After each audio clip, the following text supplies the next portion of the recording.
Guys, কেমন আছেন সবাই? আদাব, নমস্কার, আসসালামু আলাইকুম। তো আজকে আমরা চলে যাব গল্ফ মাঠে। কত একটা সুন্দর দৃশ্য তা আপনাদেরকে দেখাবো। এর আগে দেখাবো আপনাদেরকে রাস্তা। এই রাস্তাগুলো এত সুন্দর তা বলার বাহিরে। তো আমরা বাইক নিয়ে গল্ফ মাঠে যেতে কত সময় লাগবে তা জানতে চাচ্ছেন?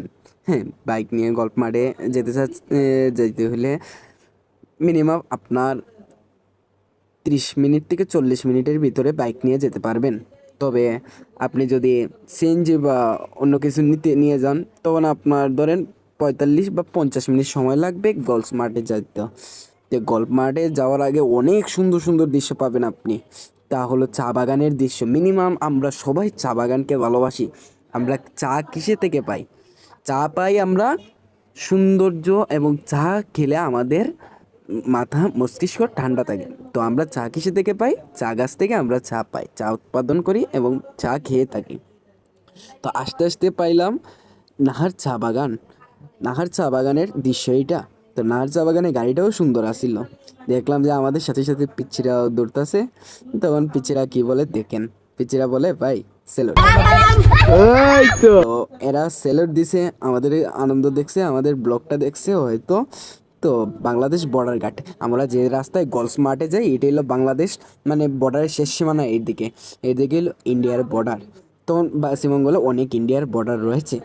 তো আমরা হাঁটতে হাঁটতে আপনাদেরকে দেখালাম গ্রামের দৃশ্য। তারপরে যে কিভাবে আমরা যে দেওয়ালটা বানাই, তারা বানাইছে চা পাতা দিয়ে দেওয়াল। মানে এটা হলো বাবুরঘর, যারা চা বাগানের দায়িত্বে আছে। তো গল্প মাঠে চলে আসছি অবশেষে আমরা। গলফ মাঠটা কীরকম তা আমাদেরকে জানাবেন। তো গলফ মাঠটা অনেক একটা সুন্দর জায়গা, অনেক সুন্দর জায়গা। এটা দেখতে সবাই আসে, এটা কেউ মিস করে না। কারণ এটা হলো ব্রিটিশ কারিগরের একটা অংশ। মনে করেন যে আগে ব্রিটিশরা গলফ মাঠে খেলতো, মানে গলফ মাঠটা হলো এটা উঁচাই নিচায়।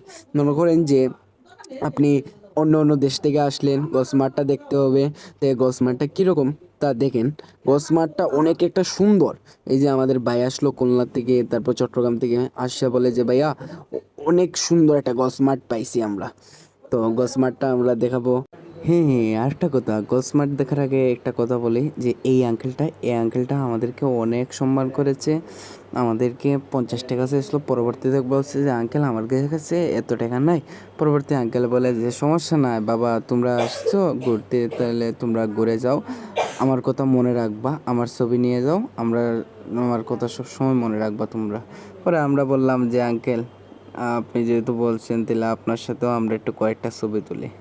তারপরে ভালো থাকেন সকলে।